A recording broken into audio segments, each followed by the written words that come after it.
শ্রীকৃষ্ণর জন্ম হয় জেলে।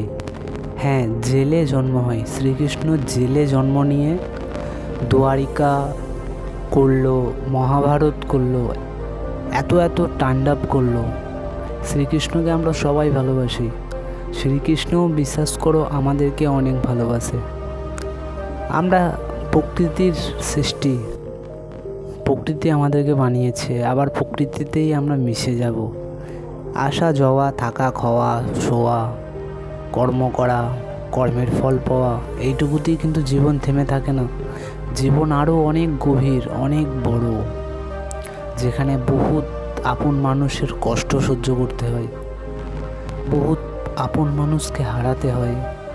জীবনে বহুত আপন মানুষ আসে, আবার অনেক আপন মানুষ পর হয়ে যায়।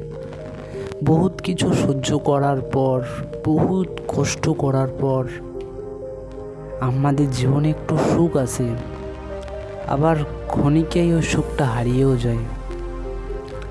আমি বলতে এটুকুই চাই যে আমরা সবাই ভালো সময় খুঁজি, যে ভালো সময় আসবে তবে একটু মন ভরে বাঁচবো, ভালো সময় আসবে তবে একটু মন ভরে নিঃশ্বাস নেব।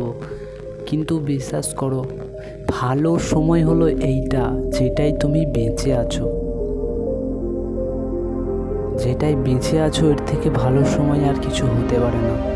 তাই মন খুলে বাঁচো, মন খুলে এই সময়টার আনন্দ নাও।